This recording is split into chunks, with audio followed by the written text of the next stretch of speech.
All right, so I think this is maybe a bit of a tabloidy type of video that usually I don't make, but you know what?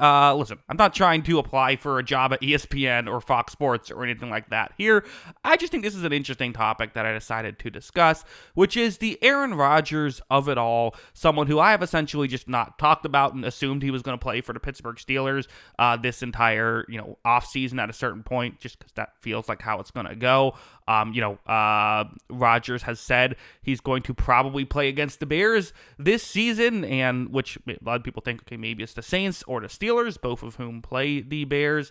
And then he said just straight up he's not playing for the Saints. So seems like obviously there are other teams who play for the Bears, and maybe he's just trolling altogether. Who knows? He does love to do that. But ultimately, I am assuming he is going to play for the Pittsburgh Steelers. It is kind of something that has been brought up, is that he did not play in he did not show up for OTAs, and he's not a part of the team, so that kind of makes sense. But again, why isn't he a part of the team, right? So what are OTAs? OTAs are just it stands for organized team activities. They're a voluntary thing. This is not something you have to show up for. In fact, there's a long line of veteran players not showing up for OTAs, although it is very rare for a quarterback, especially a quarterback who is not, is going to a new team, to not show up for this thing. That has not happened. I think about both Matthew Stafford and Tom Brady, two quarterbacks who in back-to-back years won a Super Bowl for their new team. Stafford goes from the Lions to the Rams, wins a Super Bowl in his first year. Brady, Patriots, Buccaneers, wins a Super Bowl in his first year. Both of those were praised for their off-season workouts. Now, Brady's was a little bit different because it was the COVID thing, but he was still doing whatever he could to practice. There was a report of him getting thrown out of a park at one point because it was closed down due to COVID, but he was trying to play there anyway. But he was very much trying to pay attention to that stuff and get chemistry down with the players as soon as possible. Matthew Stafford did a very similar thing where he showed up along with the other veteran receivers so that when the season rolled around, they would have that chemistry. Aaron Rodgers, very kind of famously last year with the Jets, or the past 2 years with the Jets, did not do a lot of that. He was, he had the whole thing where he was in Egypt during the beginning of training camp. I believe that was training camp, not OTAs last year, but still there was that whole debacle that happened.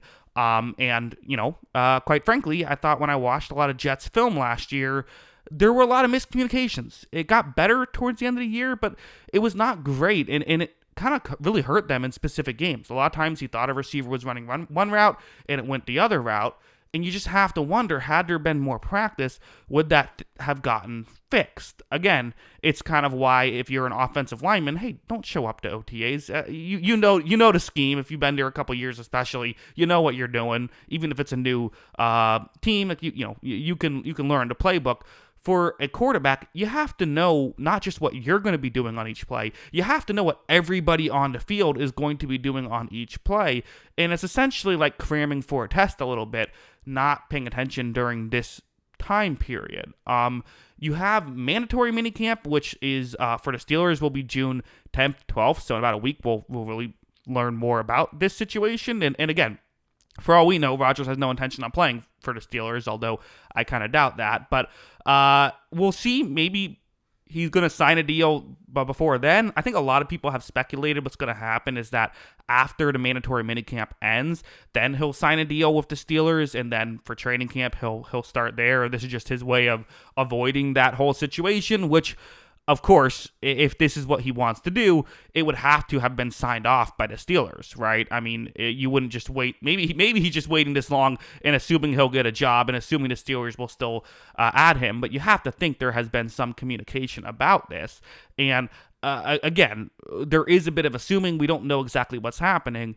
I think my question that I just have, and kind of why I wanted to make this video, is this a smart idea for Rodgers to be doing this? And is this a smart idea for the Steelers to allow Rodgers to be doing this, if that is indeed what is happening? Because if you're the Steelers, listen, I mean, I know that you haven't been able to get completely over the hump as of late, but is it fully, you had Russell Wilson, who was okay for you last year. Is it fully worth it to let him walk and then deal with this kind of Aaron Rodgers thing where you don't know how good he's going to be right away because of things like this. For Aaron Rodgers as well, like, okay, listen, I don't blame a guy for not wanting to, show up to work in certain parts of, this time. I get it. I can understand that. We've all had our wanting to get out of work in certain areas. But ultimately, it does feel like this is an important aspect of this kind of thing. And, people kind of made fun of certain media members, and again, people love to hate on Aaron Rodgers, right? It's a thing that happens, and that's not really what I'm trying to do with this video. Is just blindly hate Aaron Rodgers, but people did, last year point out, hey, maybe he shouldn't be in Egypt here, and there was some pushbacks, and like whatever, he'll play, he'll be fine.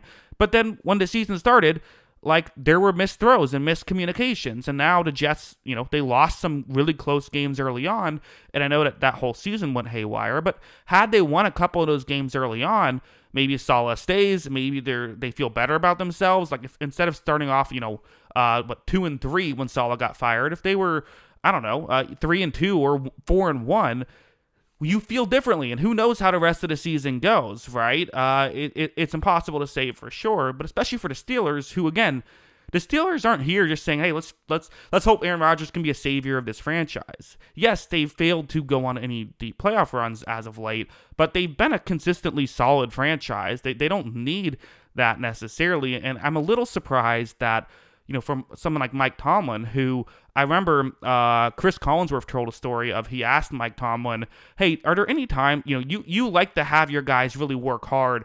Are there any players that, will just say they don't want to play with you because of that? And his response was, I hope so, because he doesn't want those players on the team. So it kind of is just surprising that he's signing off on something like this, if that is indeed what is happening. Which, again, I have to preface all this by saying, for all we know, Rodgers has no intention of playing next year, and this is all just a mirage. But I just don't really think that's the case, because the Steelers have Mason Rudolph as their quarterback, and I don't think that's how they want to, and Will Howard, I don't think they want to go into it that way. I think they're expecting Rodgers to play, but it's one of those things where, I think I said like a month ago, like, I'm kind of buying into this Steelers thing a little bit, and I shouldn't be doing it, because I always buy into these Rodgers teams, and they always disappoint me.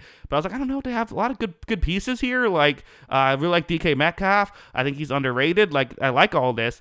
But then there's something like this, and it's just like, I just don't know how much I can fully buy into it if it doesn't seem like the quarterback who is going to be new there is fully buying in.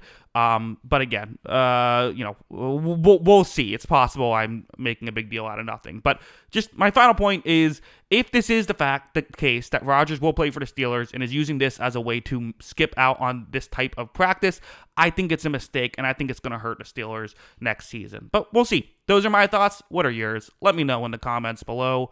Always love hearing from y'all. And of course, as always, thanks for watching.